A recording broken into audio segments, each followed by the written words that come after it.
எல்லாருக்கும் ஹாய், நான் உங்க Ilayaraja. Welcome to trady mind Tamil. Benjamin Graham எழுதினது இன்டெலிஜென்ட் இன்வெஸ்டர் புக்கோட கம்ப்ளீட் சம்மரியை நம்ம இந்த சீரீஸ்ல பாத்துக்கிட்டு இருக்கோம். அதுல இந்த வீடியோல சாப்டர் 10 பத்தி பார்க்கலாம். ஆல்ரெடி இன்ட்ரோடக்ஷன்ல இருந்து சாப்டர் 9 வரைக்கும் டீடைல்டா எக்ஸ்பிளைன் பண்ணி வீடியோஸ் நம்மளோட சேனல் அப்லோட் பண்ணிருக்கோம். லிங்க் டிஸ்கிரிப்ஷன்ல கொடுத்திருக்கேன், மறக்காம செக் பண்ணி பாருங்க. ஃபர்ஸ்ட் டைம் நம்ம வீடியோ பாக்குறவங்க மறக்காம சேனலை சப்ஸ்கிரைப் பண்ணி சப்போர்ட் பண்ணுங்க. இந்த புக்கை படிச்சு நான் என்ன புரிஞ்சுக்கிட்டேன் அப்படிங்கிற விஷயத்தை தான் நான் இந்த வீடியோல ஷேர் பண்ண போறேன். ஃபார் பெட்டர் அண்டர்ஸ்டாண்டிங் நீங்களும் இந்த புக்கை வாங்கி படிங்க, கண்டிப்பா யூஸ்ஃபுல்லா இருக்கும். அண்ட் ரொம்ப முக்கியமான விஷயம், நான் ஒரு செபி ரிஜிஸ்டர்ட் இன்வெஸ்ட்மெண்ட் அட்வைசர் கிடையாது. இந்த வீடியோ ஒரு எஜுகேஷனல் பர்பஸ்க்காக தான் நாங்க மேக் பண்ணியிருக்கோம். வீடியோக்கு நடுவுல நான் ஏதாவது இண்டெக்ஸோட பேரையோ இல்ல ஸ்டாக்கோட பேரையோ இல்ல எக்ஸாம்பிள் பர்பஸ்க்காக ஏதாவது ஒரு அசெட்டையோ இன்ஸ்ட்ருமெண்ட்டையோ மென்ஷன் பண்ணேன் அப்படின்னா அதை எந்த வகையிலும் ஒரு சஜஷனாவோ ரெக்கமெண்டேஷனாவோ எடுத்துக்க வேண்டாம். சாப்டர் 10 இன்வெஸ்டர்ஸும் அவங்களோட அட்வைசரும் ஸ்டாக்ஸ்ல இன்வெஸ்ட் பண்றது மத்த பிசினஸ் ஆக்டிவிட்டீஸை கம்பேர் பண்ணும்போது கொஞ்சம் டிஃபரெண்டானது. ஏன் அப்படின்னு கேட்டீங்கன்னா, கிட்டத்தட்ட எல்லா நேரமுமே மத்தவங்க கிட்ட இருந்து நம்ம வந்து அட்வைஸ் வாங்குற மாதிரி இருக்கும். Most of the new investors நேச்சுரலாவே என்ன நினைக்கிறாங்க அப்படின்னா, இப்போ ஒரு ப்ரொஃபஷனல் இன்வெஸ்டர் கிட்ட இருந்து நான் வந்து அட்வைஸ் வாங்கி இன்வெஸ்ட் பண்றேன் அப்படிங்கிறப்போ அது ஒரு பெட்டரான இன்வெஸ்ட்மெண்டா இருக்கும், எனக்கு வந்து ரிட்டர்ன்ஸ் நல்லாவே வரும் அப்படிங்கிற மாதிரி ஒரு நம்பிக்கை பாத்தீங்கன்னா அவங்க கிட்ட இருக்கு. சோ அதனாலேயே இந்த இன்வெஸ்ட்மெண்ட் அட்வைஸ் அப்படிங்கிறது ரொம்ப முக்கியமான விஷயம் ஆகிருச்சு. பட் இருந்தாலும் இதுல ஒரு சில பிரச்சனைகளும் இருக்கு. இப்போ ஒரு பர்சன் அவரோட மணியை இன்வெஸ்ட் பண்ண போறாரு அண்ட் வந்து இன்னொருத்தர் கிட்ட இருந்து அவர் அட்வைஸ் எதிர்பார்க்கிறாரு அப்படின்னா ஆட்டோமேட்டிக்கா அவர் என்ன பண்றாருன்னா, நான் இந்த காசை வச்சு இப்படி காசு சம்பாதிக்கிறது அப்படின்னு ஒருத்தர் கிட்ட கேட்கிற மாதிரி தான் அது. ஏன்னா இன்வெஸ்ட் பண்றதே நம்ம மணி க்ரோ ஆகணும் அப்படிங்கிறதுக்காக தான். நம்ம அந்த அட்வைஸ் கேட்கறதும் அந்த மணியை எப்படி க்ரோ பண்ணணும், எங்க இன்வெஸ்ட் பண்ணலாம் அப்படிங்கிறதுக்காக தான். அப்ப ஆட்டோமேட்டிக்கா எப்படி சம்பாதிக்கணும் அப்படிங்கிறதுக்காக தான் நம்ம அந்த அட்வைஸே எதிர்பார்க்கிறோம். இப்போ ஒரு பிசினஸ் மேன் இருக்காரு அப்படின்னா கூட சோ வேற வேற ஃபீல்டுல வேற வேற ஏரியால மத்த ப்ரொஃபஷனல்ஸோட அட்வைஸும் அவரும் அப்பப்ப கேட்கதான் செய்வாரு. பட் இருந்தாலும் எப்பவுமே அவர் யார்கிட்டயுமே எப்படி ப்ராஃபிட் பண்ணணும் அப்படிங்கிற ஒரு விஷயத்தை பாத்தீங்கன்னா கேட்கவே மாட்டாரு.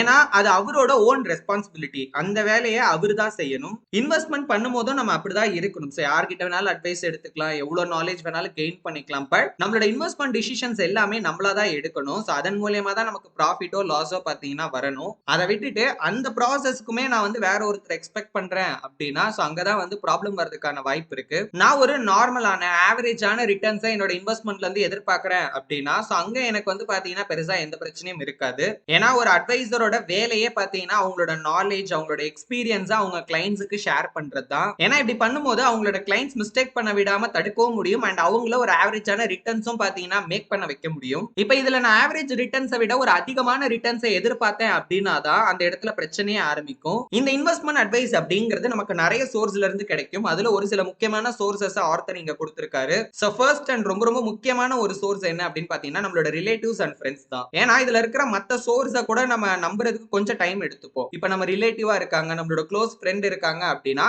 ஈஸியா அவங்க சொல்றத வந்து பாத்தீங்கன்னா நம்ம வந்து நம்பிடுவோம். Number 2 local banker. Number 3 brokerage or investment banking firm. Number 4 financial magazine or news letter. Number 5 professional investment counsellor. So இந்த அளவுக்கு வைடான சோர்சஸ் இருக்கிறதுனால மோஸ்ட் ஆஃப் த இன்வெஸ்டர்ஸ்க்கு எங்க இருந்து நம்ம அட்வைஸ் வாங்கணும், அதை எப்படி ப்ராசஸ் பண்ணணும் அப்படிங்கிறதுல கிளியர் ஐடியா இருக்காது. இப்போ நம்மளோட மெயின் ஐடியாக்கு திரும்ப வரலாம். இப்போ ஒரு இன்வெஸ்டர் மத்தவங்களோட அட்வைஸை எதிர்பார்த்தே பாத்தீங்கன்னா கடைசி வரைக்கும் இன்வெஸ்ட் பண்ணிட்டு இருக்காரு அப்படின்னா அந்த இடத்துல ரெண்டு விஷயம் பாத்தீங்கன்னா கண்டிப்பா இருக்கும். நம்பர் 1 அவர் வந்து சேஃபா கன்சர்வேட்டிவா பாத்தீங்கன்னா இன்வெஸ்ட் பண்ணணும் அப்படிங்கறதுல உறுதியா இருப்பாரு.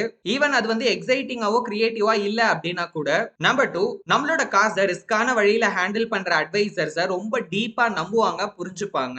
இருந்தாலும் ஒரு இன்வெஸ்டருக்கும் அட்வைசருக்கும் இடையில இருக்கிறது ஜஸ்ட் ஒரு ப்ரொஃபஷனல் ரிலேஷன்ஷிப் தானே தவிர அவங்கள பிளைண்டா நம்ம நம்பணும் அப்படிங்கிற எந்த ஒரு அவசியமும் கண்டிப்பா கிடையவே கிடையாது. ஏன்னா என்னதான் அவங்க அட்வைசர், அவங்க வந்து பல வருஷம் எக்ஸ்பீரியன்ஸோட இருக்கலாம், ஒரு ப்ரொஃபஷனலா கூட இருக்கலாம், அதுக்காக அவங்க வந்து தப்பே பண்ண மாட்டாங்க அப்படின்னு சொல்லிட முடியாது. Investment council and trust services of bank நல்ல பிரபலமான நிறைய பேருக்கு தெரிஞ்ச ஃபேமஸான இன்வெஸ்ட்மெண்ட் கவுன்சில் ஃபிர்ம்ஸ். அதாவது இந்த இன்வெஸ்ட்மெண்ட் அட்வைசரி ப்ரொவைட் பண்றதுக்குன்னே நிறைய கம்பெனிஸ் இருப்பாங்க.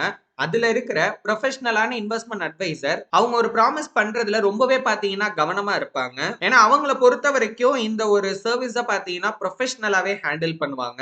அவங்க கிளைண்ட்ஸோட மணியையுமே மோஸ்ட்லி பாத்தீங்கன்னா சேஃபான இன்ஸ்ட்ருமெண்ட்ல ஒரு ரெகுலரா இன்கம் ப்ரொடியூஸ் பண்ற மாதிரியான பாண்ட்ஸ் அண்ட் ஷேர்ஸ்ல தான் பாத்தீங்கன்னா அவங்க இன்வெஸ்டே பண்ணுவாங்க. சிம்பிளா சொல்லணும்னா அவங்களோட ப்ரையாரிட்டி அப்படிங்கிறது மோர் ரிட்டர்ன்ஸை விட சேஃப்டில தான் பாத்தீங்கன்னா அதிகமா இருக்கும். அது மட்டும் இல்லாம ஷார்ட் டேர்ம் ஃபோக்கஸ் பண்ணாம லாங் டேர்ம்ல எப்படி ரிசல்ட்ஸ் ஜெனரேட் பண்ணலாம் அப்படிங்கறதுல தான் அவங்க வந்து கவனம் செலுத்துவாங்க. சோ இதனால மார்க்கெட்ல நடக்கிற அப்ஸ் அண்ட் டவுன்ஸ் பத்தி எல்லாம் அவங்க பெருசா கேர் பண்ணவே மாட்டாங்க. சோ நார்மலாவே இந்த மாதிரியான கம்பெனிஸ்ல அவங்க கிளையண்டோட 90% மேலான காசை டாப் குவாலிட்டி ஸ்டாக்ஸ்லயும் கவர்மெண்ட் பாண்ட்ஸ்லயும் தான் பாத்தீங்கன்னா இன்வெஸ்ட் பண்ணுவாங்க. ஏன்னா அவங்க எல்லாம் பெரிய ரிஸ்க் எடுக்க மாட்டாங்க. அவங்கள பொறுத்த வரைக்கும் நாங்க ஒரு ஜீனியஸ் அப்படின்னு சொல்லிக்கிறத விட ரொம்ப கேர்ஃபுல்லா கன்சர்வேட்டிவா இருக்கோம் அப்படின்னு சொல்லிக்கிறத தான் பாத்தீங்கன்னா அவங்க பெருமையா நினைக்கிறாங்க. ஏன்னா இந்த கம்பெனிஸோட மெயின் கோலே, அதாவது இந்த பிசினஸ் ரன் பண்றதுக்கான முக்கியமான நோக்கமே கிளையண்டோட காசை ப்ரொடெக்ட் பண்ணணும் அண்ட் அதன் மூலியமா ஒரு ரீசனபிளான ஒரு ஸ்டெடியான இன்கம் ஜெனரேட் பண்ணணும் அப்படிங்கிறது தான். ஒருவேளை அதை விட கொஞ்சம் எக்ஸ்ட்ரா ப்ராஃபிட் வந்தா கூட அது கிளையண்ட்டுக்கு கிடைக்கிற ஒரு போனஸா தான் அவங்க வந்து கன்சிடர் பண்ணுவாங்க. இவங்க இன்வெஸ்ட் பண்றப்ப ஃபாலோ பண்ற அதே பிரின்சிபல்ஸ் தான் இவங்க வந்து மத்தவங்களுக்கு அட்வைஸ் கொடுக்கும் போதும் பாத்தீங்கன்னா ஸ்ட்ரிக்டா ஃபாலோ பண்றாங்க. அதன் மூலியமா கிளைண்ட்ஸ் வந்து ஒரு பெரிய தப்பு பண்ணி அதிக அளவுல லாஸ் பண்ண விடாம பாத்தீங்கன்னா தடுக்கிறாங்க. இவங்க கொடுக்குற அட்வைஸ் அப்படிங்கிறது ஒரு defensive style of investing base பண்ணி தான் இருக்கும். அதுல இருந்து நம்ம சேஃப்டி, ஸ்டெபிலிட்டி, சென்சிபிள் கைடன்ஸ் இதெல்லாம் எதிர்பார்க்கலாம். ஃபைனான்சியல் சர்வீசஸ் இதுவும் ஒரு வகையான கம்பெனி தான். சோ இவங்க என்ன பண்ணுவாங்க அப்படின்னா அவங்களோட சப்ஸ்கிரைபர்ஸ்க்கு ரிப்போர்ட் அப்படிங்கறத ஷேர் பண்ணுவாங்க. இவங்க ஷேர் பண்ற ரிப்போர்ட்ல ஓவரால் எக்கனாமிக் கண்டிஷன் எப்படி இருக்கு, ஸ்டாக் மார்க்கெட்டோட ட்ரெண்ட், ஒரு சில குறிப்பிட்ட கம்பெனி ஆர் இன்வெஸ்ட்மெண்ட் பத்தின அட்வைஸ் இது எல்லாமே பாத்தீங்கன்னா இருக்கும். அண்ட் இதே கம்பெனில ஒரு செப்பரேட் டிபார்ட்மெண்ட் கூட வச்சிருப்பாங்க. சோ அதுல இண்டிவிஜுவல் சப்ஸ்கிரைபர்ஸோட கேள்விக்கான பதிலையும் பாத்தீங்கன்னா இவங்க சொல்லுவாங்க.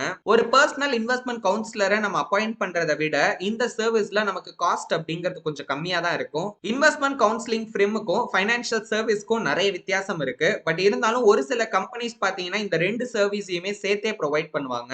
அந்த மாதிரி சில கம்பெனிஸ்க்கான எக்ஸாம்பிள்ஸையும் ஆர்த்தர் சிலதை கொடுத்திருப்பாரு. அதாவது இந்த கம்பெனி ஃபங்க்ஷன் ஆகும் போதே இந்த ரெண்டு சர்வீஸையும் சேர்த்து பாத்தீங்கன்னா இவங்க வந்து பண்ணுவாங்க. ஆனா ஒரு சில கம்பெனி இந்த சர்வீஸ் ரெண்டையுமே வச்சிருப்பாங்க. பட் அதை செப்பரேட்டா பாத்தீங்கன்னா ஹேண்டில் பண்ணுவாங்க. சோ பேசிக்கா இந்த ரெண்டு சர்வீஸ்லயும் இருக்கிற வித்தியாசம் என்ன அப்படிங்கறத ஒரு கிளையண்டோட பாயிண்ட் ஆஃப் வியூல இருந்து நம்ம பார்க்கலாம். இப்போ ஒரு இன்வெஸ்ட்மெண்ட் கவுன்சிலரோட ஒரு கிளையண்ட் இருக்காரு அப்படின்னா அவரை பொறுத்த வரைக்கும் நானே டிசிஷன்ஸ் எடுக்கணும், நானே இதெல்லாம் ஹேண்டில் பண்ணணும் அப்படின்னு பாத்தீங்கன்னா நினைக்க மாட்டாரு. இதே ஃபைனான்சியல் சர்வீஸோட ஒரு சப்ஸ்கிரைபரை நம்ம எடுத்து பார்த்தோம் அப்படின்னா அவங்களை பொறுத்த வரைக்கும் அவங்களுக்கு தேவை இன்ஃபர்மேஷன் அண்ட் கைடன்ஸ் மட்டும் தான். சோ அதுல இருந்து அவங்களோட இன்வெஸ்ட்மெண்ட் டிசிஷனை அவங்களே பாத்தீங்கன்னா எடுத்துப்பாங்க. பெரும்பாலான ஃபைனான்சியல் சர்வீஸோட மெயின் ஃபோக்கஸே மார்க்கெட் மூவ்மெண்ட்ஸை ஃபார்காஸ்ட் பண்றதுல தான் இருக்கும். அதுலயும் குறிப்பா டெக்னிக்கல் மெத்தட்ஸை யூஸ் பண்ணி. பட் இந்த டெக்னிக்கல் மெத்தட்ஸை யூஸ் பண்ணும்போது மோஸ்ட்லி பாத்தீங்கன்னா அந்த இடத்துல உண்மையான இன்வெஸ்டிங்க்கு பதிலா ஸ்பெகுலேஷன் ஆக்டிவிட்டி தான் இருக்கும் அப்படிங்கிறதுனால கிரகம் இதை மறுக்கிறாரு. எல்லா கம்பெனிஸும் அப்படிதான் பண்றாங்க அப்படின்னு சொல்லிட முடியாது. ஒரு சில குறிப்பிட்ட கம்பெனிஸ் என்ன பண்றாங்கன்னா அதிக அளவிலான ஸ்டாட்டிஸ்டிக்கல் டேட்டாஸை கலெக்ட் பண்ணி பப்ளிஷ் பண்றாங்க. ஆனா அந்த டேட்டா அப்படிங்கிறது உண்மையாலே ஒரு இன்வெஸ்டருக்கு மார்க்கெட் அனலைஸ் பண்றதுக்கு அதிக அளவுல பயனுள்ளதா இருக்கும். இந்த சர்வீஸ்ல பலவிதமான கஸ்டமர்ஸ் பாத்தீங்கன்னா அந்த ஃபைனான்சியல் சர்வீஸ்க்கு இருப்பாங்க. ஒரு பக்கம் சேஃபான இன்வெஸ்டரும் இருப்பாரு, இன்னொரு பக்கம் ரிஸ்கியான ஸ்பெகுலேட்டரும் இருப்பாரு. அதனால இந்த சர்வீஸால ஒரு கிளியர் சிங்கிள் இன்வெஸ்ட்மெண்ட் பிலாசபியை ஃபாலோ பண்றது அப்படிங்கிறது ரொம்பவே கஷ்டம். பல வருஷங்களாவே இந்த ஃபைனான்சியல் சர்வீஸ் அப்படிங்கிறது இந்த மார்க்கெட் ஃபார்காஸ்டிங் அப்படிங்கிற ஒரு விஷயத்த பண்ணிக்கிட்டு இருக்காங்க. பட் இருந்தாலும் ஒரு சிலர் என்ன பண்ணிக்கிறாங்கன்னா இந்த ஃபார்காஸ்டிங்கை ரொம்பவே வந்து சீரியஸா எடுத்துக்கிறாங்க. ஆக்சுவலி இதுவும் பாத்தீங்கன்னா மத்த சர்வீஸ் மாதிரி தான். சோ ஒரு சில நேரம் அவங்க சொல்றது கரெக்டாவும் இருக்கும், ஒரு சில நேரம் அவங்க சொல்றது தப்பா இருக்கும் பாத்தீங்கன்னா வாய்ப்பு இருக்கு. இந்த ரீசன்னாலேயே இப்ப அவங்க ஒரு ரிப்போர்ட் எழுதுறாங்க அப்படின்னா ரொம்பவே பாத்தீங்கன்னா கேர்ஃபுல்லா இருப்பாங்க. ஒரு சிலர்லாம் வந்து வெளிப்படையாவே ஒரு டிஸ்க்ளைமர் மாதிரியே கொடுத்துருவாங்க. நாங்க சொல்றது வந்து மேபி வந்து பாதி கரெக்டா இருக்கலாம், இல்ல வந்து தப்பா இருக்கும் வாய்ப்பு இருக்கு அப்படிங்கிற மாதிரி அவங்களே பாத்தீங்கன்னா ஒரு டிஸ்க்ளைமரையும் கொடுத்துருவாங்க.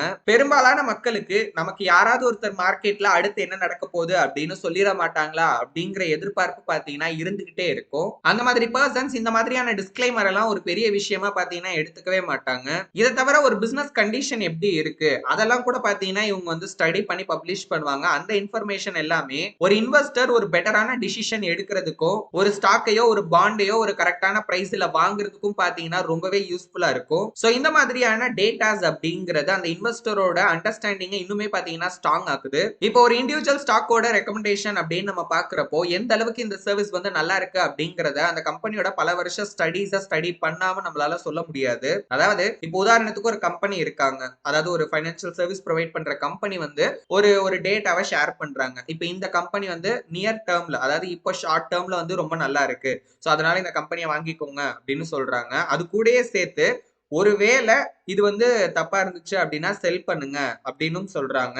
இப்ப இந்த அட்வைஸ்ல அதை வாங்க சொல்றாங்களா, விற்க சொல்றாங்களா, இல்ல நம்மள ஆக்சுவலி என்ன பண்ண சொல்றாங்க அப்படிங்கறதே கிளியரா இல்ல. அது மட்டும் இல்லாம அந்த ஸ்டாக்கோட கரண்ட் பிரைஸ் அவங்க வந்து பாத்தீங்கன்னா கன்சிடரே பண்ணல. இப்போ உண்மையாலே ஒரு ஸ்டாக்கோட வேல்யூ எப்படி இருக்குன்றத நம்ம தெரிஞ்சுக்கணும் அப்படின்னா ஜஸ்ட் அதோட பிரைஸ் மூவ்மெண்ட் மட்டும் இல்லாம லாங் டேர்ம்ல அதோட ஏர்னிங்ஸ் பவர் எந்த அளவுக்கு இருக்கு அப்படிங்கறத வச்சு இப்ப அந்த ஸ்டாக் அண்டர் வேல்யூடா இருக்கா, ஓவர் வேல்யூடா இருக்கா அப்படிங்கறத நம்ம தெரிஞ்சுக்கலாம். சோ ஒரு இன்டெலிஜென்ட் இன்வெஸ்டர் எப்பவுமே ஒரு ஸ்டாக்க ஒரு ஃபைனான்சியல் சர்வீஸ் ரெக்கமெண்ட் பண்றாங்க அப்படிங்கிறதுக்காக மட்டும் பாத்தீங்கன்னா பை பண்ணவோ செல் பண்ணவோ மாட்டாங்க. அதுக்காக இந்த சர்வீஸ டோட்டலாவே நம்ம யூஸ் பண்ண கூடாது அப்படின்லாம் கிடையாது. ஒன்ஸ் இப்ப நான் சொன்ன விஷயத்தை நீங்க புரிஞ்சுக்கிட்டீங்க அப்படின்னாலே அந்த சர்வீஸ நம்ம ப்ராப்பரா பாத்தீங்கன்னா நம்மளோட பெனிஃபிட்காக யூஸ் பண்ணிக்கலாம். ஏன்னா அவங்க நிறைய யூஸ்ஃபுல்லான இன்ஃபர்மேஷன், ஐடியாஸ் இதெல்லாமே பாத்தீங்கன்னா கொடுப்பாங்க.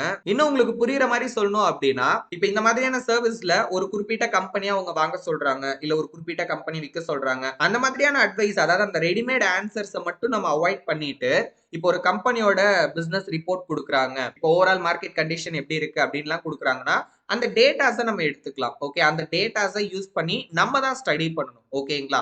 இப்போ ஒரு ஸ்டாக் இருக்குன்னா அந்த ஸ்டாக்கை வாங்கணுமா விற்கணுமா அப்படிங்கிற டிசிஷன் நம்மளோடதான் இருக்கணும். அந்த டிசிஷன் எடுக்கிறதுக்கு இப்ப நம்ம ஸ்டடி பண்றதுக்கு நமக்கு டேட்டாஸ் தேவைப்படுதா, அந்த டேட்டாஸை இந்த மாதிரியான ஃபைனான்சியல் சர்வீஸ்ல இருந்து பாத்தீங்கன்னா நம்ம எடுத்துக்கலாம். Advice from brokerage houses. இந்த இன்வெஸ்ட்மெண்ட் ரிலேட்டட் அட்வைஸ் அப்படிங்கறது அதிக அளவுல பப்ளிக் கிட்ட ரீச் ஆகிறதுக்கு இந்த ஸ்டாக் புரோக்கரும் ஒரு முக்கியமான ரீசன் அப்படின்னே சொல்லலாம். சோ இந்த ஸ்டாக் புரோக்கர் அப்படிங்கிறவங்க ஒரு எக்ஸ்சேஞ்சோட ஒன் ஆஃப் த மெம்பர்ஸ். இப்ப நம்ம வந்து ஒரு ஸ்டாக் எக்ஸ்சேஞ்சில் ஒரு அசெட்டை பை பண்றோமோ செல் பண்றோமோ அதுல இருந்து பாத்தீங்கன்னா இவங்க வந்து கமிஷன்ஸ் ஏர்ன் பண்ணிப்பாங்க அவங்க கிளைண்ட்ஸ் கிட்ட இருந்து. கிட்டத்தட்ட எல்லா brokerage firmலயுமே பாத்தீங்கன்னா அனாலிசிஸ் அண்ட் ரிசர்ச் டீம் அப்படின்னே பாத்தீங்கன்னா ஒரு டிபார்ட்மெண்டே தனியா இருக்கும். சோ அவங்களோட வேலையே பாத்தீங்கன்னா இந்த மாதிரி ஸ்டாக்ஸை ஸ்டடி பண்றது, இந்த மாதிரியான இன்வெஸ்ட்மெண்ட் சஜஷன்ஸையோ ரெக்கமெண்டேஷனையோ பாத்தீங்கன்னா ப்ரொவைட் பண்றது தான். அண்ட் இதுல ஒரு பிளஸ் பாயிண்ட் என்ன அப்படின்னு பாத்தீங்கன்னா யூஸ்வலா இந்த மாதிரியான விஷயங்கள் எல்லாமே நம்ம வந்து பே பண்ணி தான் வாங்குற மாதிரி இருக்கும். ஆனா இந்த brokerage firms என்ன பண்ணுவாங்க அப்படின்னு கேட்டீங்கன்னா ஃப்ரீயாவே அந்த விஷயத்த பண்ணுவாங்க. ஃப்ரீயா பண்றதுல அவங்களுக்கு என்ன ஒரு பெனிஃபிட் இருக்கு அப்படின்னு கேட்டீங்கன்னா இத பண்றதுனால அவங்களோட பிளாட்ஃபார்ம்ல நிறைய பேர் அட்ராக்ட் ஆகி ஒரு அக்கௌண்ட் ஓபன் பண்ணி ட்ரேடிங்கோ இன்வெஸ்ட்மெண்ட்டோ பண்றதுக்கான வாய்ப்பு இருக்கு. அதுல இந்த கமிஷன்ல இருந்து அவங்க ஏர்ன் பண்ணிக்கலாம் அப்படிங்கிறதுக்காக கூட ஒரு மார்க்கெட்டிங் டூலா அதை யூஸ் பண்ணலாம். ஃப்ரீயா பண்றதுனால ரொம்ப சிம்பிளான ரெக்கமெண்டேஷன் அண்ட் சஜஷன் தான் ப்ரொவைட் பண்ணுவாங்கன்னு நினைச்சீங்கன்னா அதான் கிடையாது. சில நேரங்கள்ல ரொம்ப டீடைல்டா டெப்தா அனலைஸ் பண்ண ரிப்போர்ட்ஸையும் பாத்தீங்கன்னா அவங்க கஸ்டமர்ஸ்க்கு அவங்க வந்து ஷேர் பண்ணுவாங்க. நீங்க நல்லா நோட் பண்ணி பாத்தீங்க அப்படின்னா இந்த வீடியோல நான் சில இடங்கள்ல கஸ்டமர்ஸ் அப்படின்னு சொல்லியிருப்பேன், சில இடத்துல கிளைண்ட் அப்படின்னு சொல்லியிருப்பேன். ஆக்சுவலி இந்த ரெண்டு டேர்முக்கும் இடையில ஒரு இன்ட்ரெஸ்டிங்கான டிஃபரன்ஸ் அப்படிங்கிறது இருக்கு. ஒரு பிசினஸ்க்கு கஸ்டமர் இருப்பாங்க, ஒரு ப்ரொஃபஷனல் சர்வீஸ்க்கு கிளைண்ட்ஸ் இருப்பாங்க. இவங்க ரெண்டு பேருக்கு என்ன வித்தியாசம் அப்படின்னு கேட்டீங்கன்னா இப்போ ஒரு ப்ராடக்ட்டையோ சர்வீஸையோ ஜஸ்ட் அதோட பிரைஸ் ஆர் வேல்யூக்காக பர்ச்சேஸ் பண்றவங்க கஸ்டமர், அதே ஒரு சர்வீஸ ட்ரஸ்ட் அண்ட் எக்ஸ்பீரியன்ஸ்க்காக பர்ச்சேஸ் பண்றவங்க தான் கிளைண்ட். இப்போ ஒரு கஸ்டமருக்கும் பிசினஸ்க்கும் உண்டான ரிலேஷன்ஷிப் அப்படிங்கிறது ஒன்ஸ் அந்த டிரான்சாக்ஷன் கம்ப்ளீட் ஆனதோட பாத்தீங்கன்னா முடிஞ்சிரும். ஆனா ஒரு ப்ரொஃபஷனல் சர்வீஸ்க்கும் ஒரு கிளைண்ட்டுக்கும் உண்டான ரிலேஷன்ஷிப் அப்படிங்கிறது லாங் டேர்முக்கு பாத்தீங்கன்னா நீடிக்கிறதுக்கான வாய்ப்பு இருக்கு. ஃபார் எக்ஸாம்பிள் இப்போ ஒரு லாயர் இருக்காரு, அவர் வந்து ரொம்பவே எக்ஸ்பீரியன்ஸ்டான ஒரு பர்சன், அதுவும் இல்லாம அவர் மேல வந்து கிளைண்ட்ஸுக்கு நிறைய ட்ரஸ்ட் இருக்கு அப்படின்னா ஒரே கிளைண்டே வந்து எப்ப அவருக்கு அந்த சர்வீஸ் தேவைப்பட்டாலும் அதே லாயரே பாத்தீங்கன்னா அப்ரோச் பண்ணுவாங்க லாங் டேர்முக்கு. இதே மாதிரிதான் ஒரு brokerage firm அப்படிங்கிறதுமே ஒரு ப்ரொஃபஷனலான சர்வீஸ். அப்ப அவங்க கிட்ட இருக்கிறவங்க எல்லாருமே கிளைண்ட்ஸ் தான். ஆனா பல இடங்கள்ல இந்த brokerage firm அப்படிங்கிறவங்க ஒரு பிசினஸ் மாதிரி தான் செயல்படுறாங்க அப்படின்னு ஆர்த்தர் சொல்றாரு. brokerage firmக்குமே பாத்தீங்கன்னா நிறைய ரூல்ஸ் அண்ட் ரெகுலேஷன் இருக்கு. இப்போ உதாரணத்துக்கு நம்ம வந்து இப்போ மெடிசன் சைடு எடுத்துக்கிட்டாலும் சரி, லா சைடு எடுத்துக்கிட்டாலும் சரி, இப்போ ஒரு அந்த ஃபீல்டுல இருக்காங்க அப்படின்னா இதை தான் ஃபாலோ பண்ணணும் அப்படின்னு நிறைய ரூல்ஸ் அண்ட் ரெகுலேஷன்ஸ் அவங்களுக்கு இருக்கும். அதனால பாத்தீங்கன்னா இந்த ஃபீல்டு எல்லாமே ரொம்பவே ப்ரொஃபஷனலா இருக்கும். இப்போ brokerage firm அந்த அளவுக்கு ப்ரொஃபஷனலா இருக்கா அப்படின்னு கேட்டீங்கன்னா அதான் இல்ல. இந்த ரீசன்னால மார்க்கெட்ல ஸ்பெகுலேஷன் ஆக்டிவிட்டீஸ் அப்படிங்கிறது பாத்தீங்கன்னா ரொம்பவே அதிகமாகிருச்சு. இதனால உள்ள வர மக்களுமே குயிக்கா ப்ராஃபிட் பண்ணிடணும், ஷார்ட் டேர்ம்ல வந்து எல்லாமே பண்ணி முடிச்சிடணும் அப்படின்னு உள்ள வரதுனால என்ன ஆகுது அப்படின்னு பாத்தீங்கன்னா மோஸ்ட்லி அவங்களோட பணத்தை அவங்க மார்க்கெட்ல லாஸ் தான் பண்ணிட்டு இருக்காங்க. அண்ட் இந்த ரீசனாலேயே ஒரு brokerage firmஆல கம்ப்ளீட்டா ப்ரொஃபஷனலா பாத்தீங்கன்னா அவங்களால வந்து செயல்பட முடியல. ஏன்னா அவங்களோட வேலை என்ன அப்படின்னா வர மக்கள் என்ன எதிர்பார்க்கறாங்களோ அதுக்கேற்ற மாதிரி சர்வீஸ் ப்ரொவைட் பண்றதுதான். மோஸ்ட் ஆஃப் த பீப்புளோட மென்டாலிட்டி அப்படி இருக்கிறப்போ இப்ப இவங்க ப்ரொஃபஷனலா இருந்தாங்க அப்படின்னா மோஸ்ட்லி கஸ்டமர்ஸ் இந்த பிளாட்ஃபார்மை வந்து அவாய்ட் பண்றதுக்கான வாய்ப்பு இருக்கு. அப்படி பண்ணாங்க அப்படின்னா அந்த brokerage firmோட வருமானம் அப்படிங்கிறது பாதிக்கும். அது அவங்களோட பிசினஸ் பிசினஸையும் பாதிக்கும் அப்படிங்கிறதுனால அவங்களுக்கு ஏத்த மாதிரி சர்வீஸ ப்ரொவைட் பண்ற ஒரு கட்டாயத்துக்கு வராங்க. அதுக்காக எல்லா brokerage firmம் அப்படிதான் பண்றாங்க அப்படின்னு சொல்லிட முடியாது. ஒரு சிலர் எல்லாம் பாத்தீங்கன்னா உண்மையாலே வந்து இந்த ஸ்பெகுலேஷன் ஆக்டிவிட்டியை என்கரேஜ் பண்றதை தவிர்த்துட்டு மத்த விஷயங்கள்ல பாத்தீங்கன்னா ஃபோக்கஸ் பண்றாங்க. முன்னாடி சொன்ன மாதிரி கம்பெனிஸோட ஃபைனான்சியல் ரிப்போர்ட்ஸை கொடுக்கறதா இருக்கட்டும், லாங் டர்ம் இன்வெஸ்ட்மெண்டோட வேல்யூ என்ன அப்படிங்கறத ப்ரொவைட் பண்றதா இருக்கட்டும், அவங்களோட கிளைண்ட்ஸை எஜுகேட் பண்றதா இருக்கட்டும், இந்த சைட்ல எல்லாம் பாத்தீங்கன்னா ஃபோக்கஸ் பண்ண ஆரம்பிச்சிட்டாங்க. பட் இருந்தாலும் most of the brokerage firm வந்து அந்த பிசினஸ் மைண்ட் செட்ல தான் அப்படியே இருக்காங்க. ஏன்னா அவங்கள பொறுத்த வரைக்கும் அவங்களோட மெயின் இன்கம் அப்படிங்கறதே அந்த கமிஷன்ல இருந்து தான் வருது. அதனால அவங்க கஸ்டமர்ஸ்க்கு என்ன வேணுமோ அதே நம்ம கொடுக்கலாம் அப்படிங்கிற ஒரு முடிவுக்கு வராங்க. சரி, அப்படி எல்லா கஸ்டமருக்கு என்னதான் தேவை அப்படின்னு கேட்டீங்கன்னா ரொம்ப சிம்பிள், ஸ்பெகுலேட்டிவ் டிப்ஸ் தான். அதாவது ஃபாஸ்டா எக்ஸைட்டிங்கா நம்ம வந்து இன்ஸ்டன்டா பை அண்ட் செல் பண்ற மாதிரியான சிக்னல்ஸ் தான் பாத்தீங்கன்னா அவங்க எதிர்பார்க்கறாங்க. அண்ட் இதனாலேயே brokerage firm என்ன பண்றாங்க அப்படின்னா short term market movements, trading ideas இதெல்லாம் வந்து கவனம் செலுத்த ஆரம்பிச்சிட்டாங்க. சோ கிரஹாம் என்ன சொல்ல வராரு அப்படின்னா, இப்போ ஒரு ஆவரேஜ் கஸ்டமருக்கு ஸ்பெகுலேட்டிவ் ட்ரேடிங்ல சக்சஸ் அப்படிங்கிறது ரொம்ப ரேரா தான் கிடைக்கும். இதே அவங்க வந்து ட்ரூ இன்வெஸ்டிங்ல ஃபோக்கஸ் பண்ணி நல்ல நல்ல கம்பெனிஸ்ல இன்வெஸ்ட் பண்ணி லாங் டர்ம் ஹோல்ட் பண்ணாங்க அப்படின்னா அந்த இன்வெஸ்ட்மெண்ட்ல இருந்து அவங்க ஏர்ன் பண்ற ப்ராஃபிட் அப்படிங்கிறது அவங்க ஸ்பெகுலேட் பண்ணி லாஸ் பண்ற அமௌண்ட்டை விட அதிகமா இருக்கும் அப்படின்னு அவர் சொல்றாரு. இன்வெஸ்டர்ஸ்க்கு brokerage firmல இருந்து ரெண்டு வகையான எம்ப்ளாயிஸ் கிட்ட இருந்து இந்த அட்வைஸ் அண்ட் இன்ஃபர்மேஷன் அப்படிங்கிறது கிடைக்கும். Number 1 customers broker. இவங்க அக்கவுண்ட் எக்ஸிக்யூட்டிவ், கஸ்டமர்ஸ் மேன் அப்படின்லாம் பாத்தீங்கன்னா கூப்பிடுவாங்க. இவங்க ரொம்பவே trained and ethical knowledgeable person. இவங்களுக்குன்னு ஸ்ட்ரிக்டா ரூல்ஸ் ஆஃப் கான்டாக்ட் அப்படின்னு இருக்கு. சோ அதை ஃபாலோ பண்ணி தான் பாத்தீங்கன்னா இவங்க ஒர்க்கே பண்ணணும். இருந்தாலும் இவங்களோட மெயின் சோர்ஸ் ஆஃப் இன்கம் அப்படிங்கிறது என்னன்னு பாத்தீங்கன்னா அவங்க கிளைண்ட்ஸ் பை அண்ட் செல் பண்றப்ப வர கமிஷன் தான். அதனால அப்பப்போ இவங்க வந்து ஸ்பெகுலேட்டிவா யோசிக்கிறதுக்கும் பாத்தீங்கன்னா வாய்ப்பு இருக்கு.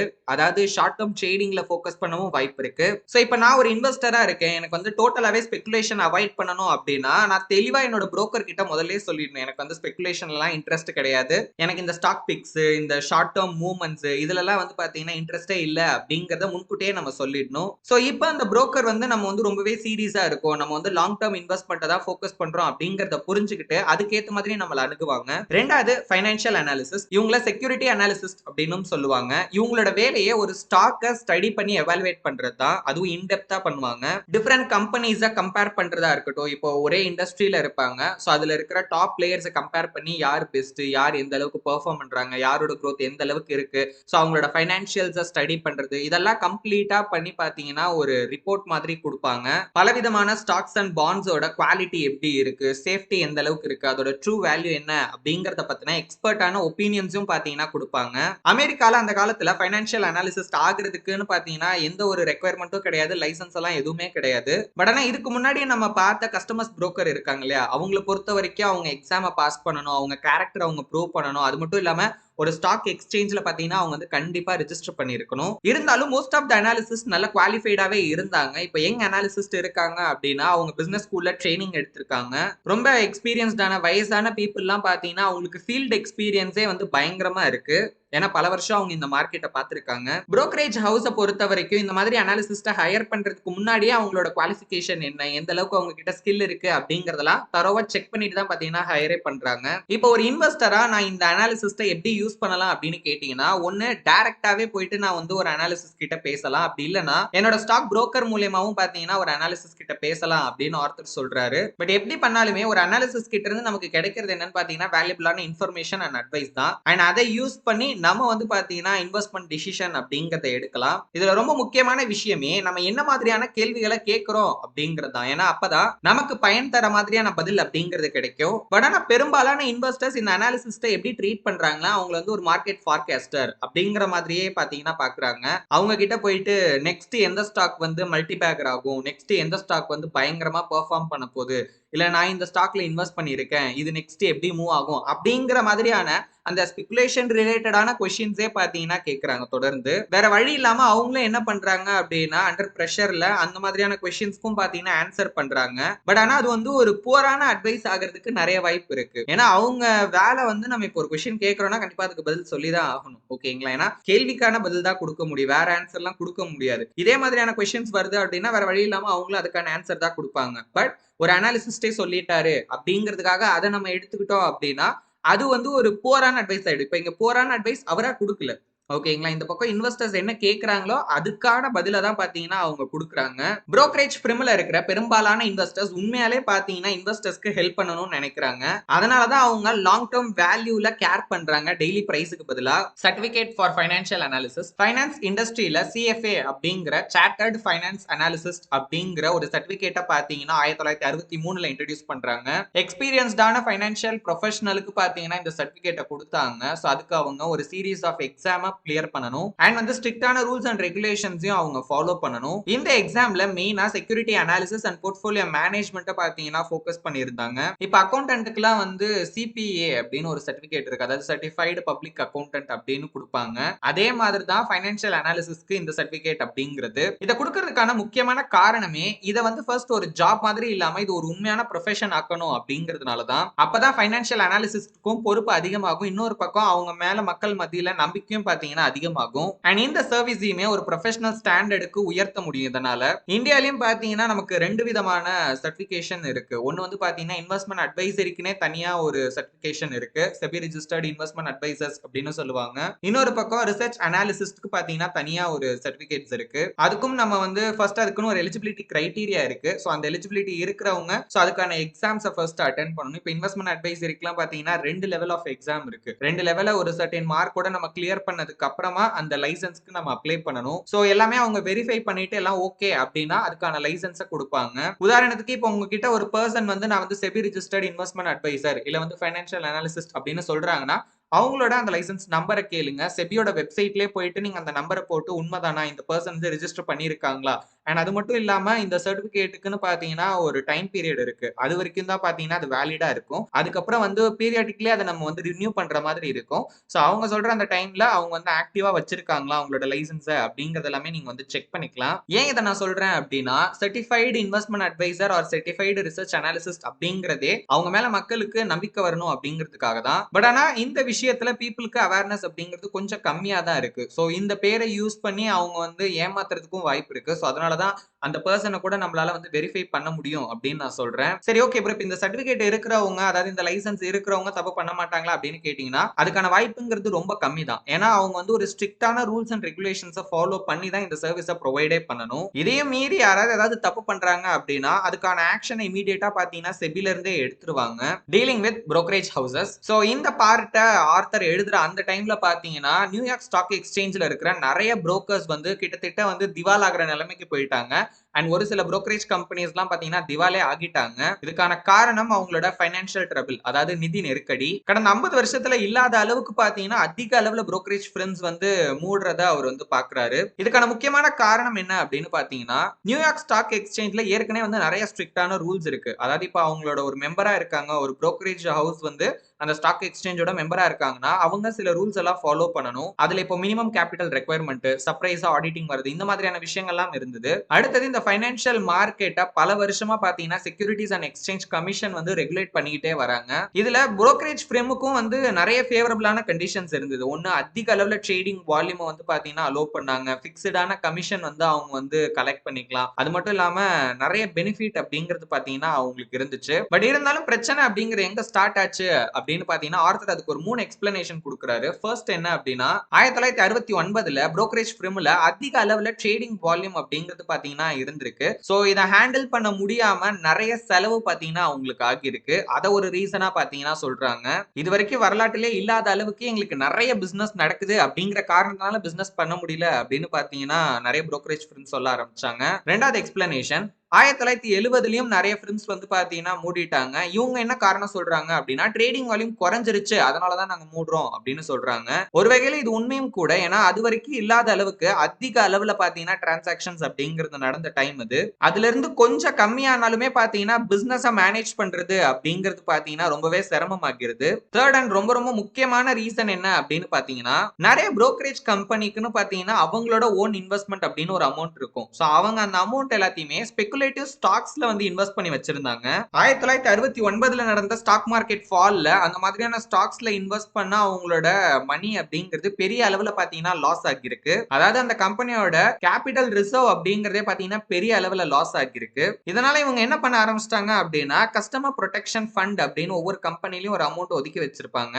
அந்த அமௌண்ட்ல எல்லாம் பாத்தீங்கன்னா இவங்க வந்து ரிஸ்க் எடுத்து எக்ஸ்ட்ரா ப்ராஃபிட்காக ட்ரேட் பண்ண ஆரம்பிச்சிட்டாங்க. இது வந்து ரொம்ப ரொம்ப ஒரு டேஞ்சரஸான ஒரு விஷயம். அண்ட் இது எல்லாமே வந்து அந்த brokerage firms வந்து மூடுறதுக்கு ஒரு முக்கியமான காரணமா பாத்தீங்கன்னா அந்த டைம்ல இருந்திருக்கு. சோ இதுல இருந்து நம்ம முக்கியமா என்ன தெரிஞ்சுக்கணும் அப்படின்னா நம்ம சூஸ் பண்ற புரோக்கர் வந்து பாத்தீங்கன்னா கரெக்டான ஒரு பர்சனா இருக்கணும். இல்ல அப்படின்னா ரிஸ்க் நமக்கு தான் வரும். இப்ப கரண்டா இப்ப நம்ம இந்தியாவை எடுத்துக்கிட்டீங்க அப்படின்னா நமக்கு செபி இருக்காங்க. ஒவ்வொரு புரோக்கருக்குமே பாத்தீங்கன்னா ஒரு லைசன்ஸ் அப்படிங்கிற ஒரு விஷயம் இருக்கும். சோ இதுல என்னோட பர்சனல் சஜஷன் என்ன அப்படின்னா ரொம்ப ரெப்யூட்டடான ரொம்ப பெரிய புரோக்கர்ஸ் நம்ம வந்து சூஸ் பண்ணிக்கலாம். ஏன்னா இதுல வந்து ஒன்னை விட ஒன்னு பெஸ்ட் அப்படின்னு சர்வீஸ் வைஸ் பாத்தீங்கன்னா நம்மளுக்கு வந்து பெரிய டிஃபரன்ஸ் அப்படிங்கிறது இருக்காது. இப்ப சார்ஜஸ் எடுத்துக்கிட்டீங்கன்னா வந்து நமக்கு மோஸ்ட்லி வந்து இப்போ பர் ஆர்டருக்கு 20 சார்ஜ் பண்ணுவாங்க. காம்படிஷன்ல ஒரு சிலர் வந்து பாத்தீங்கன்னா கம்மியா கூட பண்றதுக்கான வாய்ப்பு இருக்கு. அடுத்தது இப்ப அக்கௌண்ட் ஓப்பனிங் சார்ஜஸ் இருக்கட்டும், இல்ல வந்து ஆனுவல் மெயின்டெனன்ஸ் சார்ஜஸா இருக்கட்டும், இதுல எல்லாம் பாத்தீங்கன்னா சின்ன சின்ன டிஃபரன்ஸ் இருக்கும். மத்தபடி சர்வீஸ் வைஸ் வந்து பாத்தீங்கன்னா மோஸ்ட்லி எல்லா பிளாட்ஃபார்மும் கிட்டத்தட்ட ஒரே மாதிரி தான் இருப்பாங்க அப்படின்னு வச்சுக்கோங்களேன். அப்ப எந்த பேசிஸ்ல நம்ம வந்து சூஸ் பண்ணலாம் அப்படின்னா இந்த மத்த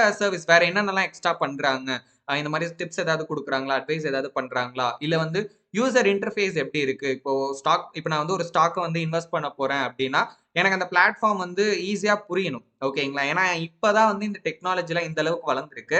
ஸோ ஸ்மார்ட் போன் எல்லாம் இப்பதான் பாத்தீங்கன்னா பிரபலமாக்கிருக்கு. ஸோ இப்போ புதுசா ஒருத்தர் வராரு, அவருக்கு வந்து பெருசா நாலேஜ் இல்ல அப்படின்னா கூட அவராலையும் வந்து அந்த பிளாட்ஃபார்ம் ஆக்சஸ் பண்ணி ஸ்டாக்ல இன்வெஸ்ட் பண்ண முடியற அளவுக்கு இருக்கா அப்படிங்கறது எல்லாமே நம்ம செக் பண்ணி பார்க்கலாம். இன்வெஸ்ட்மெண்ட் பேங்கர் ஒரு கம்பெனியா அவங்களோட ஸ்டாக்ஸை முதல் முறையா வந்து பப்ளிக்கு ஆஃபர் பண்ற டைம்ல இந்த இன்வெஸ்ட்மெண்ட் பேங்கர் தான் பாத்தீங்கன்னா அவங்களுக்கு அந்த ப்ராசஸ்ல ஃபுல்லாவே வந்து ஹெல்ப் பண்ணுவாங்க. இவங்களும் ஒரு வகையில அந்த ஸ்டாக்கை செல் பண்றதுக்கு ரொம்ப உதவியா இருப்பாங்க. இந்தியால இவங்க வந்து மர்ச்சன்ட் பேங்கர் அப்படின்னு சொல்லுவாங்க. ஸ்டாக் மார்க்கெட்டை பொறுத்த வரைக்கும் இந்த மர்ச்சன்ட் பேங்கரோட பொறுப்பு அப்படிங்கிறது ரொம்ப முக்கியமா பாக்குறாங்க. ஏன் அப்படின்னா ஒரு பிசினஸ் எக்ஸ்பேண்ட் பண்றதுக்கு தேவைப்படுற பணத்தை கலெக்ட் பண்றதுக்கு இவங்க ஒரு வகையில ரொம்பவே பாத்தீங்கன்னா உதவியா இருக்காங்க. அது மட்டும் இல்லாம மார்க்கெட்ல புது ஸ்டாக்கை இன்ட்ரோடியூஸ் பண்றதுலயும் பாத்தீங்கன்னா இவங்க வந்து ஹெல்ப் பண்றாங்க. இந்த இன்வெஸ்ட்மெண்ட் பேங்கருக்கும் இன்வெஸ்டருக்கும் இடையில இருக்கிற கனெக்ஷன் அப்படிங்கிறது ஒரு சேல்ஸ்மேனுக்கும் பையருக்கும் இடையில இருக்க கனெக்ஷன் மாதிரியே தான். மோஸ்ட் ஆஃப் த டைம் இவங்க ரொம்பவே கேர்ஃபுல்லாவும் ரொம்பவே ப்ரொஃபஷனலாவும் நடந்துகிட்டாலும் கூட ஒரு சில டைம் பாத்தீங்கன்னா இதுலயும் ஏதாவது பிரச்சனை வரதுக்கான வாய்ப்பு இருக்கு. இப்ப இந்தியாலயும் பாத்தீங்கன்னா நிறைய ஐபிஓஸ் அப்பப்ப ரிலீஸ் பண்ணிட்டே இருப்பாங்க. சோ அதுல எப்பயாவது நீங்க கேள்விப்பட்டிருப்பீங்க.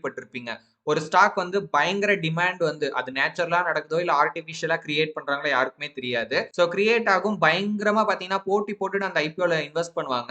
இன்வெஸ்ட் பண்ணதுக்கு அப்புறம் அதோட ட்ரூ வேல்யூ என்ன அப்படிங்கிறது தெரியும். ஏன்னா ஃபர்ஸ்ட் இப்ப ஐபிஓங்கிறது பிரைமரி மார்க்கெட். ஓகேங்களா? சோ அதுல ஃபர்ஸ்ட் டைம் ஆஃபர் பண்ணுவாங்க. அதுக்கப்புறம் செகண்டரி மார்க்கெட்டான ஸ்டாக் மார்க்கெட்ல அதை லிஸ்ட் பண்ணுவாங்க. லிஸ்ட் பண்ற டைம்ல வந்து பயங்கரமா அதோட ரேட் அப்படிங்கிறது இறங்கிரும். இன்னும் ஒரு சில ஸ்டாக் எல்லாம் பாத்தீங்கன்னா அந்த ஸ்டாக் ஃபர்ஸ்ட் டைம் ஆஃபர் பண்ண பிரைஸ்க்கு கூட திரும்ப போகாம எவ்வளவு ஸ்டாக்ஸ் பாத்தீங்கன்னா இருக்கு. சோ இதுக்கெல்லாம் மெயின் ரீசன் என்னன்னா அந்த ஸ்டாக்க ப்ராப்பரா வந்து பாத்தீங்கன்னா வேல்யூ பண்ணாததும் ஒரு ரீசனா இருக்கலாம். ஏன்னா அப்படி இருந்துச்சு அப்படின்னு வச்சுக்கோங்களேன் இந்த அளவுக்கு லாஸ் அப்படிங்கிறது இன்வெஸ்டர்ஸ்க்கு வந்திருக்காது.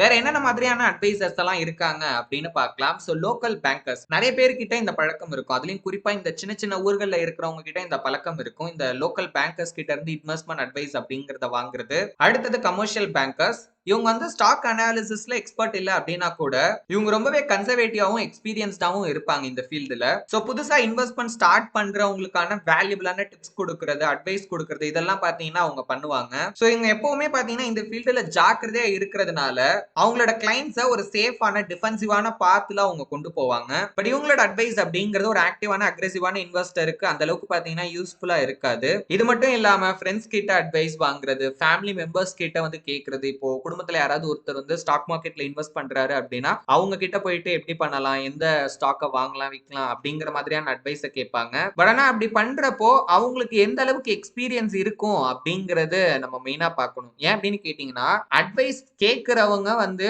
அட்வைஸ் சொல்றவங்களை விட பாத்தீங்கன்னா நாலேஜ் வைஸ் வந்து கம்மியா தான் இருப்பாங்க. இப்போ அட்வைஸ் கொடுக்கிறவர் அதுக்காக வந்து இவரை விட ஜாஸ்தி நாலேஜ் இருக்கிறதுனால அவங்க வந்து ஒரு எக்ஸ்பீரியன்ஸ்டான பர்சன் அப்படின்னு சொல்லிட முடியாது. மேபி அவங்க வந்து தப்பான அட்வைஸ் கூட கொடுக்கறதுக்கான வாய்ப்பு நிறைய இருக்கு. அண்ட் நல்லா ஞாபகம் வச்சுக்கோங்க, நிறைய பேட் அட்வைஸ் அப்படிங்கிறது ஃப்ரீயா தான் பாத்தீங்கன்னா கொடுப்பாங்க. இப்ப நான் பே பண்ண தயாரா இருக்கேன் இந்த இன்வெஸ்ட்மெண்ட் அட்வைஸ்க்காக அப்படின்னா டைரக்டாவே நான் போயிட்டு ஒரு செபி ரிஜிஸ்டர்ட் இன்வெஸ்ட்மெண்ட் அட்வைசர் கிட்ட ஹெல்ப் கேட்கலாம். ஃபர்ஸ்ட் விஷயம், அவங்க கிட்ட நம்மளோட எல்லா விஷயத்தையும் சொல்லிடணும். ஓகேங்களா? சோ நம்ம எதுக்காக இதை பண்ண போறோம், நம்ம கோல் என்ன, எந்த அளவுக்கு நம்ம ரிஸ்க் எடுக்க தயாரா இருக்கோம் அப்படிங்கிற மாதிரியான பேசிக்கான விஷயங்களை நம்ம சொல்லிடணும். அப்படி இல்லைனாலும் அவங்களே கேட்டு தெரிஞ்சுப்பாங்க. அதுக்கு ஏத்த மாதிரியான அட்வைஸ் அப்படிங்கறத பாத்தீங்கன்னா அவங்க ப்ரொவைட் பண்ணுவாங்க. சோ இந்த சாப்டர்ல ஆர்த்தர் ஜெனரலா என்ன சொல்ல வராரு அப்படின்னா, இந்த இன்வெஸ்ட்மெண்ட் அட்வைஸ் அப்படிங்கிறது ரொம்ப ஒரு தவிர்க்க முடியாத ஒரு விஷயம் ஆகிருச்சு இந்த ஸ்டாக் மார்க்கெட்ல. அதுலயும் குறிப்பா இப்போ சோஷியல் மீடியாலாம் பயங்கரமா வந்து க்ரோ ஆனதுனால 60 செகண்ட்ல ஸ்டாக் மார்க்கெட் இன்வெஸ்ட்மெண்ட் அட்வைஸ், 30 செகண்ட்ல அட்வைஸ் பண்றேன் அப்படின்னு நிறைய வீடியோஸ் பாத்தீங்கன்னா போஸ்ட் பண்ணிட்டு இருக்காங்க. அதெல்லாம் சரியா தப்பா அப்படிங்கிற விஷயத்துக்குள்ள நான் போக விரும்பல. பட் நீங்க தெரிஞ்சுக்க வேண்டிய விஷயம் என்ன அப்படின்னா, இப்ப நீங்க வந்து ஒரு இடத்துல இருந்து உங்களுக்கு ஒரு அட்வைஸ் கிடைக்குது அப்படின்னா அதை அப்படியே பிளைண்டா நம்பி அப்படியே போயிட்டு நம்ம ஒரு விஷயம் செய்யவே கூடாது. இப்போ உதாரணத்துக்கு ஒருத்தர் ஒரு வீடியோல சொல்றாரு, இந்த ஸ்டாக் வந்து அடுத்த 2 வருஷத்துல வந்து 50 மடங்கு வந்து வளரப்போகுது அப்படின்லாம் சொல்றாரு அப்படின்னா அதை கேட்டு அப்படியே போயிட்டு அந்த ஸ்டாக்ல இன்வெஸ்ட் பண்ணணும் அப்படின்லாம் அவசியமே கிடையாது. சோ அந்த அட்வைஸை ஒரு டேட்டாவா நம்ம எடுத்துக்கிட்டு நம்ம தான் ஸ்டடி பண்ணணும். ஓகேங்களா? ஏன்னா அந்த ஸ்டாக் நமக்கு செட் ஆகலாம், செட் ஆகாமலும் போகலாம். சோ அதெல்லாமே நம்ம தான் ஸ்டடி பண்ணிட்டு ஃபைனலா அதை வாங்கலாமா விற்கலாமா அப்படிங்கிற டிசிஷனை நம்ம எடுக்கணும். இல்ல ப்ரோ, எனக்கு வந்து அந்த இடத்துல உண்மையிலே ஒருத்தரோட ஹெல்ப் தேவைப்படுது அப்படின்னா ப்ரொஃபஷனலா அட்வைஸ் பண்றவங்க அப்படின்னு நிறைய பேர் இருக்காங்க. சோ அவங்கள அப்ரோச் பண்ணலாம். சோ அப்படி பண்றப்போ சோ அந்த இடத்துல நம்ம தப்பு பண்றதுக்கான வாய்ப்பு அப்படிங்கிறது கம்மியாகும். ஏன்னா எது எப்படி இருந்தாலும் at the end of the day invest பண்ண போறது நம்மளோட காசு தான். சோ அதுக்கான முழு ரெஸ்பான்சிபிலிட்டியும் நம்ம கிட்ட தான் இருக்கு. இப்ப இந்த சாப்டரோட ஜேசன் ஸ்வீகோட கருத்து என்ன அப்படின்னு பார்க்கலாம். உண்மையாலே நமக்கு உதவி தேவையா? 1990களோட கடைசி காலத்துல ஸ்டாக் மார்க்கெட் பாத்தீங்கன்னா பயங்கர பூம் ஆகிட்டு இருந்த டைம் அது. நிறைய இன்வெஸ்டர்ஸ் அவங்களோட மணியை அவங்களே பாத்தீங்கன்னா மேனேஜ் பண்ணிட்டு இருந்தாங்க. அதாவது ஸ்டாக்ஸ் ரிசர்ச் பண்றதா இருக்கட்டும், எந்த ஸ்டாக்ல இன்வெஸ்ட் பண்ணணும், எதுல ட்ரேட் பண்ணணும் அப்படிங்கறது எல்லாத்தையுமே பாத்தீங்கன்னா அவங்களாவே ஓனாவே டிசைட் பண்ணிட்டு இருந்தாங்க. அண்ட் இந்த அட்வைஸ் வாங்குறத பாத்தீங்கன்னா அவங்க வந்து அவாய்ட் பண்ணாங்க அந்த டைம்ல. பட் அன்பார்ச்சுனேட்லி அதுக்கப்புறம் நடந்த ஒரு பெரிய மார்க்கெட் கிராஷ்னால இவங்க எல்லாருமே பாத்தீங்கன்னா இண்டிபெண்டன்ட் ஆயிட்டாங்க. ஏன்னா டிப்ரிசியேஷன் நடந்ததுக்கு அப்புறமா அதுதான் வந்து ரொம்ப வேர்ஸ்டான ஒரு பியர் மார்க்கெட் கண்டிஷன். இதன் விளைவா நம்மளா பண்றதுனாலதான் தப்பாகிடுச்சு, அதனாலதான் நம்ம இந்த அளவுக்கு மணியை லாஸ் பண்ணிருக்கோம். சோ அப்ப நமக்கு உண்மையிலே ஒருத்தரோட உதவி தேவைதான் போல அப்படிங்கிற சந்தேகம் நிறைய பேருக்கு வருது. மேபி நம்ம பண்ணும்போது கூட பாத்தீங்கன்னா இந்த மாதிரி நமக்கு தோணி இருக்கலாம், இல்ல நம்ம பண்ணும்போது இப்படி தோன்றதுக்கும் பாத்தீங்கன்னா வாய்ப்பு இருக்கு. நம்மளா பண்றதுதான் பிரச்சனையா அப்படின்னு கேட்டீங்கன்னா கண்டிப்பா கிடையாது. ஏன்னா அந்த டைம்லயுமே நிறைய ப்ரொஃபஷனல் இன்வெஸ்டர்ஸே அவங்களோட மணியை பாத்தீங்கன்னா லாஸ் பண்ணிருக்காங்க. அண்ட் அதான் உண்மையாலே ஒரு பியர் மார்க்கெட் கண்டிஷன் அப்படின்னு சொல்லுவாங்க. உதாரணத்துக்கு இப்ப கோவிட் எடுத்துக்கிட்டீங்க அப்படின்னா பயங்கரமா மார்க்கெட் வந்து ஃபால் ஆச்சு. அந்த டைம்ல எவ்வளவு பெரிய இன்வெஸ்டர்ஸ் எல்லாம் பாத்தீங்கன்னா அவங்களோட மணியை லாஸ் தான் பண்ணாங்க. அப்ப அவங்க வந்து ஒரு ப்ரொஃபஷனல் இல்ல, அவங்களுக்கு வந்து நாலேஜ் இல்ல அப்படின்னு அதுக்கு அர்த்தம் கிடையாது. அது ஒரு மார்க்கெட் சைக்கிள்ல அது ஒரு பார்ட். அந்த டைம்ல வந்து பாத்தீங்கன்னா யாருக்கு வேணாலும் லாஸ் வரலாம். சோ இதனாலே வந்து ஒரு நல்ல ஃபைனான்சியல் அட்வைசர் நமக்கு தேவை. அப்படி இருந்தா நம்ம வந்து கம்ஃபர்ட்டா ரொம்ப கான்பிடென்ட்டா பாத்தீங்கன்னா நம்ம வந்து இன்வெஸ்ட் பண்ணலாம் அப்படின்னு நிறைய பேர் நினைச்சாங்க. அண்ட் ஒரு சிலர் வந்து அவங்க கிட்ட செகண்ட் ஒப்பீனியனும் பாத்தீங்கன்னா கேட்டுக்கிட்டாங்க. மெயினா இந்த மாதிரியான ஃபைனான்சியல் அட்வைசர் எதுக்கு ஒரு இன்வெஸ்டருக்கு தேவைப்படுறாரு அப்படின்னு பாத்தீங்கன்னா, ஒண்ணு நம்ம என்ன மாதிரியான ரிட்டர்ன்ஸ் எய்ம் பண்ணணும் அப்படிங்கறத புரிஞ்சுக்கிறதுல அவங்களுக்கு வந்து உதவி தேவைப்பட்டிருக்கலாம். இல்ல அப்படின்னா நம்மளோட ஃபைனான்சியல் கோலை நம்ம அடையிறதுக்கு நம்ம எவ்வளவு அமௌண்ட் வந்து சேவ் பண்ணணும் அப்படிங்கறதுல ஒரு புரிதல் தேவைப்பட்டிருக்கலாம். அண்ட் ஒரு சிலருக்கு வந்து இப்ப ஏதாவது ஒண்ணு தப்பா போச்சு அப்படின்னா அதை பிளேம் பண்றதுக்கு ஒரு பர்சன் தேவை. ஏன்னா இப்போ நான் தப்பு பண்ணிட்டேன் அப்படின்னா அதுக்கான ரெஸ்பான்சிபிலிட்டியை நானே எடுத்துக்கிறதுங்கிறது ரொம்ப கஷ்டமான விஷயம். இப்ப இதே ஒரு அட்வைசரோட பேச்சு கேட்டு நான் இன்வெஸ்ட் பண்றேன், அந்த இடத்துல எனக்கு லாஸ் ஆச்சு அப்படின்னா அவர் சொல்லிதான் நான் பண்ணேன், அவர் மேலதான் தப்பு, அவருக்கு பண்ண தெரியல அப்படின்னு ஈஸியா இன்னொருத்தரை பிளேம் பண்ணிட நம்மளால முடியும். அண்ட் இன்னும் ஒரு சிலருக்கு அவங்களோட மிஸ்டேக்ஸை ஷேர் பண்ணிக்கிறதுக்கு ஒரு சப்போர்ட் அப்படிங்கிறது தேவைப்படுது. ஏன்னா இப்போ வந்து இது எல்லார்ட்டையும் சொல்லிட்டு இருக்க முடியாது. இப்போ உதாரணத்துக்கு இப்போ என்னையே எடுத்துக்கிட்டீங்கன்னா, இப்போ எனக்கு வந்து லாஸ் ஆயிடுச்சு அப்படின்னா நான் என் வீட்டுல போயிட்டு சொன்னேன்னு வச்சுக்கோங்களேன், இதெல்லாம் தேவையில்லாத வேலை, ஒழுங்கா வேலைக்கு போ அப்படின்னு. சோ இன்னும் வந்து என்ன மென்டலி பாத்தீங்கன்னா ஸ்ட்ரெஸ் தான் ஆக்குவாங்க. இப்ப இதே ஃபீல்டுல இருக்கிற ஒரு நல்ல அட்வைசர் கிட்ட நான் இதை பத்தி நான் டிஸ்கஸ் பண்றப்ப அவங்களோட எக்ஸ்பீரியன்ஸை ஷேர் பண்ணுவாங்க. எனக்கு அந்த இடத்துல வந்து ஒரு எமோஷனல் சப்போர்ட் அப்படிங்கிறது கிடைக்கிறதுக்கான வாய்ப்பு இருக்கு. சோ அதுக்காக கூட பாத்தீங்கன்னா நிறைய பேர் ஒரு ஃபைனான்சியல் அட்வைசரை எதிர்பார்க்கறாங்க. சுருக்கமா சொல்லணும் அப்படின்னா நமக்கு ஒரு அட்வைசரோட உதவி தேவையா இல்லையா அப்படிங்கறதையுமே நம்மளோட சூழ்நிலை தான் பாத்தீங்கன்னா தீர்மானிக்கும். சோ எந்த மாதிரியான சூழ்நிலையில நமக்கு ஒரு ஃபைனான்சியல் அட்வைசரோட உதவி தேவைப்படும் அப்படிங்கிறதுக்கான எக்ஸாம்பிள் ஜேசன் ஸ்வீகே கொடுத்திருக்காரு. Number 1, big loss. கன்சிடர் இப்ப என்னோட போர்ட்போலியோ வந்து பயங்கர லாஸ்ல போயிட்டு இருக்கு. ஒரு 20%, 30, 40% அப்படின்னு பாத்தீங்கன்னா லாஸ் ஆயிட்டு இருக்கு. அதாவது ஜெனரலா நான் இப்ப என்னோட இன்வெஸ்ட்மெண்ட்டை கண்டிப்பா நான் ட்ராக் பண்ணணும். சரிங்களா? இப்போ உதாரணத்துக்கு நான் வந்து ரஃபா வந்து ரேண்டமான ஸ்டாக்ஸ்ல இன்வெஸ்ட் பண்ணியிருக்கேன் அப்படின்னா ஸோ அது ஏதாவது ஒரு இண்டெக்ஸோட நான் வந்து கம்பேர் பண்ணலாம். இப்போ சிம்பிளா எடுத்துக்கிட்டோம்னா நிஃப்டி, சென்செக்ஸ் இதோட வந்து கம்பேர் பண்ணி பார்க்கலாம். இல்ல நான் வந்து ஒரு செக்டார் ஸ்பெசிஃபிக்கா இன்வெஸ்ட் பண்ணியிருக்கேன் அப்படின்னா அந்த செக்டாருக்கான இண்டெக்ஸ் அப்படின்னு ஒன்று இருக்கும். ஸோ அதை வந்து நான் ஒரு ஒரு பெஞ்ச் மார்க் மாதிரி வச்சுக்கலாம். ஏன்னா எனக்கு தெரியணும் ஓகேங்களா. இப்போ உதாரணத்துக்கு ஒரு ஒரு வேர்ஸ்டான கண்டிஷன் மார்க்கெட் வந்து ஒரு 20% ஃபால் ஆகிருக்கு அப்படின்னு வச்சுக்கோங்க ஓவரால் மார்க்கெட். ஆனா என்னோட போர்ட்ஃபோலியோ வந்து ஒரு 40% ஃபால் ஆகிருக்கு அப்படின்னா அந்த இடத்துல கண்டிப்பா நமக்கு வந்து ஒரு எக்ஸ்பர்ட்டோட அட்வைஸ் அப்படிங்கிறது தேவைப்படும். ஏன்னா ஜென்ரலா மார்க்கெட்டே இவ்வளவுதான் வந்து இறங்கி இருக்கு. பட் நம்மளோட போர்ட்ஃபோலியோ பயங்கரமா ஃபால் ஆகுறப்போ மேபி அந்த இடத்துல ஏதாவது ஒரு பிரச்சனை இருக்கிறதுக்கான வாய்ப்பு இருக்கு. ஸோ அது என்ன அப்படிங்கறத கண்டிப்பா நம்ம தெரிஞ்சுக்கணும். Number 2 busted budget. இப்போ ஒரு பர்சன் அவங்களோட ஃபைனான்சியலா ஹேண்டில் பண்றதுக்கு ரொம்பவே வந்து பாத்தீங்கன்னா கஷ்டப்படுறாங்க. அவங்களுக்கு காசு வருது ஆனா அது எங்க போகுதுன்னே தெரியல. என்னால ரெகுலரா வந்து இன்வெஸ்டே பண்ண முடியல, சேவே பண்ண முடியல, என்னோட பில்ஸ் எல்லாம் என்னால மேனேஜ் பண்ண முடியல, இஎம்ஐ எல்லாம் லேட்டா பே பண்றேன், இதனால எனக்கு வந்து அதிக ஃபைன் பே பண்ற மாதிரி இருக்கு. சோ அந்த மாதிரி இருக்க பர்சன்ஸ்க்கு கண்டிப்பா ஒரு அட்வைசர் அப்படிங்கிறவங்க தேவை. சோ அவங்க வந்து நம்மளோட சிச்சுவேஷனை புரிஞ்சுக்கிட்டு கரெக்டா நம்மளோட ஃபைனான்சியல்ஸை பிளான் பண்றதுக்கு பாத்தீங்கன்னா ஹெல்ப் பண்ணுவாங்க. சோ அவங்களே வந்து நம்ம எவ்வளவு ஸ்பெண்ட் பண்ணணும், எவ்வளவு சேவ் பண்ணணும், எவ்வளவு வந்து மேக்ஸிமம் பாரோ பண்ணணும், கடன் வாங்கணும், எப்படி இன்வெஸ்ட் பண்ணணும், சோ அதை எப்படி ட்ராக் பண்ணணும் அப்படிங்கிற எல்லாத்தையுமே பாத்தீங்கன்னா பண்றதுக்கு அவங்க ஹெல்ப் பண்ணுவாங்க. நம்பர் 3 சார்ட்டிக் போர்ட்ஃபோலியோ. ஒரு சிலர்லாம் நான் வந்து பயங்கரமா டைவர்சிஃபை பண்றேன் அப்படின்னு என்ன பண்ணுவாங்கன்னா ஒரே ஒரு செக்டார்ல இருந்து மல்டிபிள் ஸ்டாக்ஸ் வந்து வாங்கி வைப்பாங்க. கேட்டா நான் வந்து டைவர்சிஃபை பண்ணிட்டேன் அப்படின்னு சொல்லுவாங்க. இல்ல இன்னும் ஒரு சிலர் ஒரு படி மேல போய் என்ன பண்ணுவாங்கன்னா நான் டைவர்சிஃபை பண்றேன் அப்படிங்கிறதுக்காகவே இஷ்டத்துக்கு வந்து பாத்தீங்கன்னா ஏகப்பட்ட ஸ்டாக், அதாவது ஒரு 30-40 டிஃபரெண்ட் ஸ்டாக்ஸ்ல ஒரு ஸ்டாக் 2 ஸ்டாக் அப்படின்னு பாத்தீங்கன்னா வாங்கி வச்சிருப்பாங்க. இல்ல வந்து டிஃபரெண்ட் கைண்ட்ஸ் ஆஃப் மியூச்சுவல் ஃபண்ட்ஸ்ல அவங்க இன்வெஸ்ட் பண்ணிருப்பாங்க. ஆக்சுவலி அதுவுமே ஒரு தப்பான விஷயம் தான். ஏன் அப்படின்னு கேட்டீங்கன்னா இப்போ ஒரே நேரத்துல என்னோட இன்வெஸ்ட்மெண்ட்ல ஒரு ஸ்டாக் ப்ராஃபிட் வருது, ஒரு ஸ்டாக் லாஸ் ஆகுது அப்படிங்கிறப்போ உண்மையாலே அங்க நான் டைவர்சிஃபை பண்ணல அப்படின்னு தான் அர்த்தம். இது வந்து எப்பயாவது நடக்கலாம் ஓகேங்களா. ஒரே நேரத்துல ஒரு ஸ்டாக் பயங்கரமா ஏறிட்டு இருக்கு, ஒரு ஸ்டாக் பயங்கரமா இறங்குது அப்படிங்கிறப்போ அந்த இடத்துல கண்டிப்பா ஒரு ப்ராப்ளம் இருக்கு. சோ அப்ப அந்த இடத்துல நமக்கு வந்து ஒரு ப்ரொஃபஷனலோட அட்வைஸ் அப்படிங்கிறது தேவைப்படும். அசெட் அலோகேஷன் எப்படி பண்ணணும், நம்மளோட பேலன்ஸை எப்படி நம்ம வந்து மெயின்டைன் பண்ணணும் அப்படிங்கிறதுல. Number 4 major life changes. இப்போ என்னோட லைஃப்ல நான் ஒரு ஃபேஸ்ல இருந்து இன்னொரு ஃபேஸுக்கு போறேன். இப்போ கன்சிடர் நான் வந்து இப்போ ஒரு ஒர்க்கிங் ப்ரொஃபஷனலா இருக்கேன், இப்போ சிங்கிளா இருக்கேன், இப்போ மேரிட் பர்சன் ஆகிட்டேன், இல்ல மேரேஜ் ஆகிடுச்சு, இப்போ குழந்தைங்க வந்துட்டாங்க, இல்ல வந்து எனக்கு ரிட்டையர்மெண்ட் ஆக இன்னும் கொஞ்சம் வருஷம் தான் இருக்கு அப்படிங்கிற இடத்துலலாம் அதுக்கு எப்படி நம்ம பிளான் பண்ணணும் அப்படிங்கிறதுக்கு நமக்கு வந்து ஒரு ப்ரொஃபஷனலோட அட்வைஸ் அப்படிங்கிறது ரொம்பவே பாத்தீங்கன்னா யூஸ்ஃபுல்லா இருக்கலாம். இதை தாண்டி நம்மளோட டாக்ஸை கரெக்டா நம்ம வந்து பே பண்றதுக்கு இன்னும் நிறைய விஷயங்கள்ல பாத்தீங்கன்னா அவங்க வந்து நமக்கு சப்போர்ட் பண்ணுவாங்க. ட்ரஸ்ட் தென் வெரிஃபை. நிறைய ஃபைனான்சியல் ஸ்கேமர்ஸ் என்ன பண்ணுவாங்க அப்படின்னா முதல்ல முடிஞ்ச அளவுக்கு நம்மள கன்வின்ஸ் பண்ணி அவங்கள நம்ப வச்சிருவாங்க. ஏன்னா அப்பதான் வந்து நம்ம அவங்களோட பேக்ரவுண்டை செக் பண்ண மாட்டோம் அப்படிங்கிறதுக்காக. பட் ஆனா ஒரு விஷயம் நல்லா ஞாபகம் வச்சுக்கோங்க, நம்ம கஷ்டப்பட்டு சம்பாரிச்ச காசை நம்ம வந்து இன்வெஸ்ட் பண்ண போறோம். இதுல இன்னொரு முக்கியமான விஷயம் என்ன அப்படின்னா இந்த ட்ரேடிங் அண்ட் இன்வெஸ்ட்மெண்ட் அப்படிங்கிற பேர்ல நம்மளோட காசை இன்னொருத்தர் கிட்ட கொடுத்து பண்ண சொல்றது பாத்தீங்கன்னா எப்பவுமே கரெக்ட் கிடையாது என்ன பொறுத்த வரைக்கும். ஏன்னா நம்மளோட காசை நம்ம தான் ஆக்சுவலி ஹேண்டில் பண்ணோம். நம்ம இன்வெஸ்ட் பண்றோம்னாலும் சரி, இல்ல நம்ம ட்ரேடிங் பண்றோம் அப்படின்னாலும் சரி, சரி அதுக்கு நான் வந்து ஒருத்தர் கிட்ட இருந்து அட்வைஸ் கேட்கிறேன், ஒருத்தர் வந்து எனக்கு ஹெல்ப் பண்றாரு அப்படின்னு உள்ள வராரு அப்படிங்கிறப்போ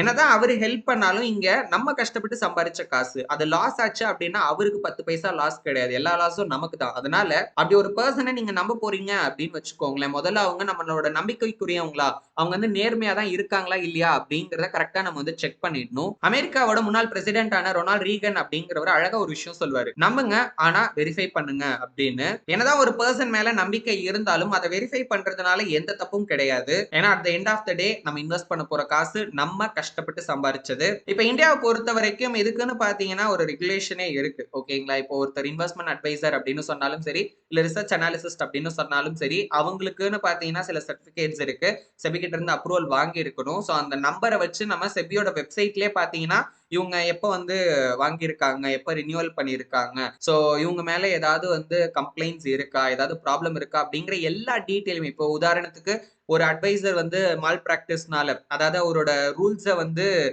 மீறி அவர் வந்து ஏதாவது அட்வைஸ் பண்ணியிருக்காரு, இல்ல வேற ஏதாவது ஒரு விஷயம் பண்ணியிருக்காரு அப்படின்னா சோ அவங்கள சஸ்பெண்ட் பண்ணியிருப்பாங்க. அந்த எல்லா டீடைல்ஸுமே பாத்தீங்கன்னா அப் டு டேட் வந்து நம்மளுக்கு அந்த வெப்சைட்லயே வந்து ரெகுலரா போஸ்ட் பண்ணிக்கிட்டே இருப்பாங்க. சோ அதுல கூட நம்ம வந்து பார்த்து தெரிஞ்சுக்கலாம். அடுத்து வேர்ட்ஸ் ஆஃப் வார்னிங் அப்படின்னு ஒரு பாக்ஸ்ல நிறைய வேர்ட்ஸ் அண்ட் ஸ்டேட்மெண்ட்டை பாத்தீங்கன்னா ஜேசன் ஸ்பீட் கொடுத்திருப்பாரு. அதாவது இந்த மாதிரியான வேர்ட்ஸையோ இல்ல டேர்ம்ஸையோ அவங்க யூஸ் பண்றாங்க அப்படின்னா அவங்கள மாதிரியான அட்வைசர்ஸ் கிட்ட இருந்து கொஞ்சம் ஜாக்கிரதையா இருந்துக்கோங்க அப்படிங்கிறதுக்காகவே நிறைய அதுல கொடுத்திருப்பாரு.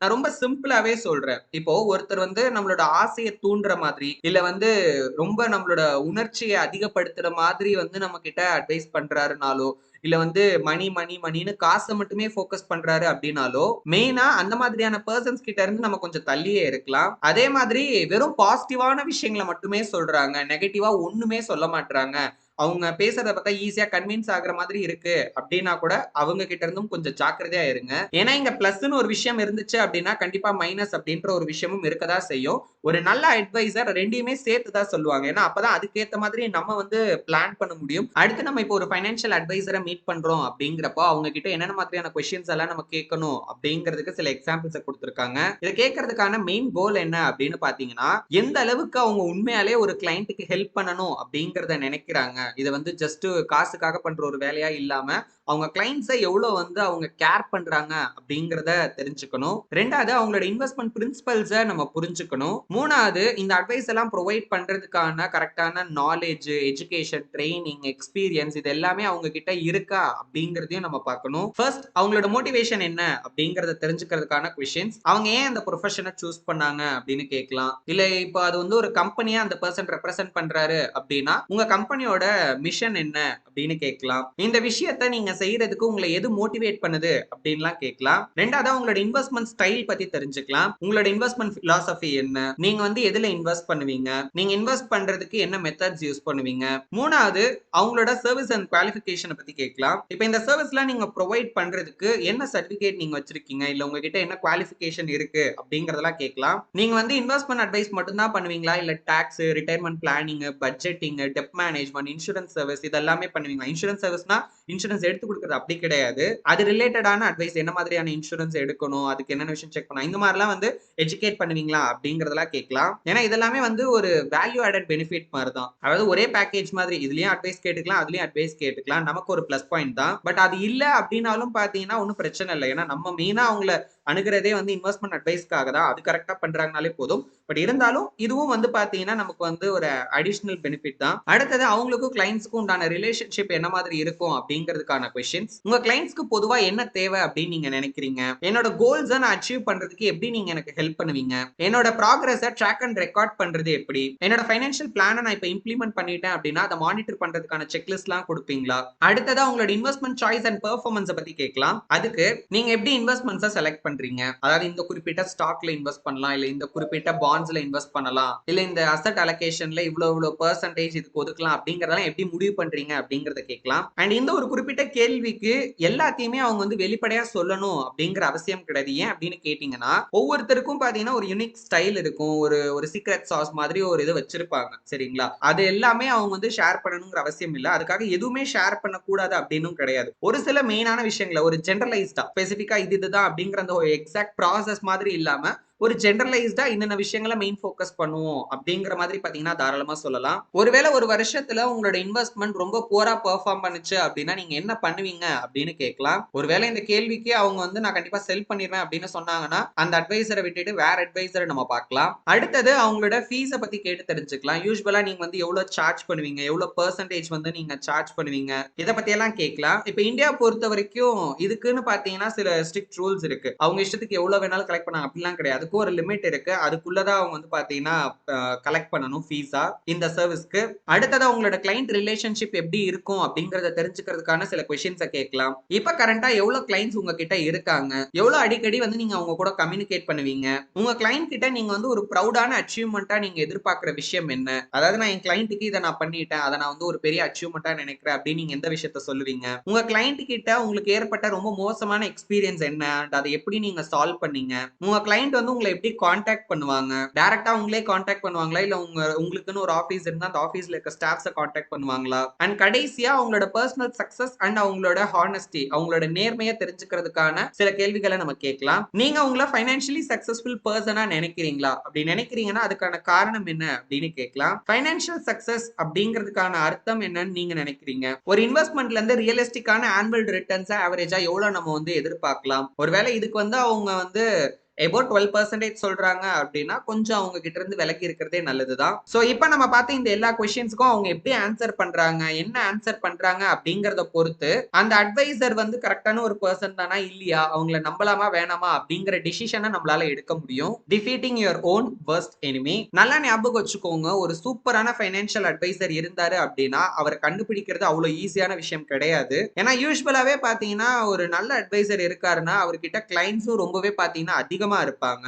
ஒரு சில நேரம் பாத்தீங்கன்னா அவங்க கிட்ட நம்ம அப்ரோச் பண்ணாலும் கூட சர்வீஸ் வந்து ப்ரொவைட் பண்ண முடியாத ஒரு சுச்சுவேஷன்ல கூட அவங்க இருக்கலாம். ஏன்னா ஏற்கனவே நிறைய கிளைண்ட்ஸ் இருக்காங்க அப்படிங்கிறப்போ ரொம்ப அதிகமான பர்சன்ஸ் அவங்க எடுத்துக்கிட்டாங்க அப்படின்னா கரெக்டா அவங்களால அந்த சர்வீஸ் ப்ரொவைட் பண்ண முடியாதுன்னு நினைச்சு கூட பாத்தீங்கன்னா அவாய்ட் பண்ணிருக்கலாம். அதே மீறி இப்போ ஒரு நல்ல ஃபைனான்சியல் அட்வைசர் கிட்ட இருந்து நமக்கு வந்து சர்வீஸ் கிடைக்க போகுது அப்படின்னா அப்படியெல்லாம் வந்து பாத்தீங்கன்னா எடுத்தோடனே வாங்க நான் அட்வைஸ் பண்ண அப்படின்லாம் சொல்ல மாட்டாங்க. இப்ப இவ்வளவு கேள்வி வந்து நம்ம அவங்க கிட்ட கேட்கணும் அப்படிங்கறத பார்த்தோம். அதே மாதிரி அவங்க நம்ம கிட்ட பாத்தீங்கன்னா சில டஃப்பான கொஸ்டின்ஸ கேட்கறதுக்கும் பாத்தீங்கன்னா வாய்ப்பு இருக்கு. உதாரணத்துக்கு ஏன் வந்து ஒரு ஃபைனான்சியல் அட்வைசரோட உதவி உங்களுக்கு தேவை அப்படின்னு நீங்க நினைக்கிறீங்க, உங்களோட லாங் டர்ம் ஃபைனான்சியல் கோல் என்ன, நீங்களே உங்களோட மணியை ஓனாவே மேனேஜ் பண்றதுல உங்களுக்கு என்ன பிரச்சனை இருக்கு, இல்ல வேற ஏதாவது அட்வைசர்ஸ் கிட்ட இதுக்கு முன்னாடி நீங்க வந்து அப்ரோச் பண்ணிருக்கீங்க அப்படின்னா அவங்கள விட்டுட்டு ஏன் வந்து என்ன அப்ரோச் பண்ணிருக்கீங்க, அதுல உங்களை கடுப்பாக்குன விஷயம்னு ஏதாவது ஒண்ணு இருக்கா அப்படின்னு கேட்கலாம். உங்ககிட்ட ஒரு பட்ஜெட் இருக்கா, உங்களோட இன்கம்க்கு உள்ளதான் நீங்க வந்து வாழ்ந்துட்டு இருக்கீங்களா, நீங்க சம்பாதிக்கிற காசுல எவ்வளவு பெர்சன்டேஜ் ஆஃப் த மணியை நீங்க வந்து வருஷத்துக்கு செலவு பண்றீங்க அப்படின்னு உங்களுக்கு தெரியுமா,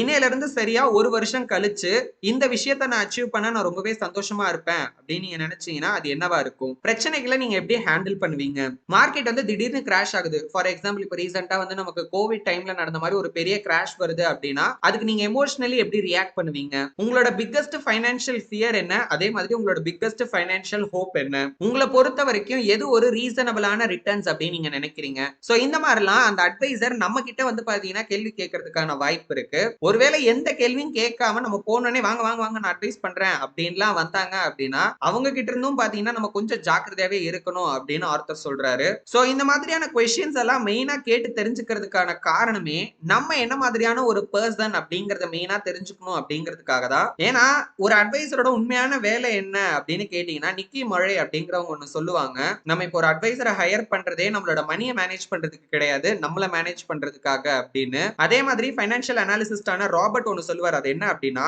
ஒரு நல்ல அட்வைசரா இருந்தாரு அப்படின்னா அவர் நமக்கும் நம்ம எடுக்கிற இம்பல்சிவான டிசிஷனுக்கும் இடையில ஒரு தடையா செயல்படுவாரு அப்படின்னு. சோ இந்த விஷயத்தை செயல்படுத்தணும் அப்படின்னா அந்த இடத்துல அந்த இன்வெஸ்டர் அதாவது அந்த கிளைண்ட்னு சொல்ற இன்வெஸ்டரும் சரி அந்த ஃபைனான்சியல் அனாலிசிஸ்டும் ஆர் அட்வைசரும் சரி ரெண்டு பேருமே பாத்தீங்கன்னா கண்டிப்பா டிசிப்ளின்டா இருக்கணும். அண்ட் அப்பதான் நம்மளால ஒரு சிஸ்டம் பில்ட் பண்ண முடியும். அண்ட் அந்த சிஸ்டம்ல ஒரு காம்ப்ரஹென்சிவ் ஃபைனான்சியல் பிளான் அப்படிங்கிறது இருக்கும். சோ அதுல நம்ம எப்படி சம்பாதிக்கிறோம், எப்படி சேவ் பண்றோம், எவ்வளவு செலவு பண்றோம், எங்க நம்ம பாரோ பண்ணிருக்கோம், எவ்வளவு பாரோ பண்ணிருக்கோம், எப்படி இன்வெஸ்ட் பண்றோம் அப்படிங்கறத பத்தின கம்ப்ளீட்டான டீடைல்ஸ் அப்படிங்கிறது இருக்கும். ரெண்டாவது இன்வெஸ்ட்மெண்ட் பாலிசி ஸ்டேட்மெண்ட், இதுல வந்து நம்ம எப்படி அப்ரோச் பண்ண போறோம், நம்மளோட அணுகுமுறை என்ன அப்படிங்கறத கிளியரா பாத்தீங்கன்னா நம்ம டிஃபைன் பண்ணிருப்போம். மூணாவது அசெட் அலோகேஷன் பிளான், என்னென்ன மாதிரியான அசெட்ஸ்ல நம்மளோட இன்வெஸ்ட்மெண்ட் அமௌண்ட்டை எவ்வளவு பெர்சன்டேஜ் நம்ம வந்து அலோகேட் பண்ண போறோம் அப்படிங்கறத இதுல வந்து நம்ம டிசைட் பண்ணிருப்போம். சோ இந்த மூணும் தான் ஒரு ஸ்மார்ட் ஃபைனான்சியல் டிசிஷனோட ஃபவுண்டேஷன் அப்படின்னு ஜேசன் ஸ்வீக் சொல்றாரு. அண்ட் இந்த ஃபவுண்டேஷனை நம்மளும் நம்மளோட அட்வைசரும் சேர்ந்து தான் பாத்தீங்கன்னா உருவாக்கணுமே தவிர நம்ம அட்வைசர் மட்டும் உருவாக்க கூடாது.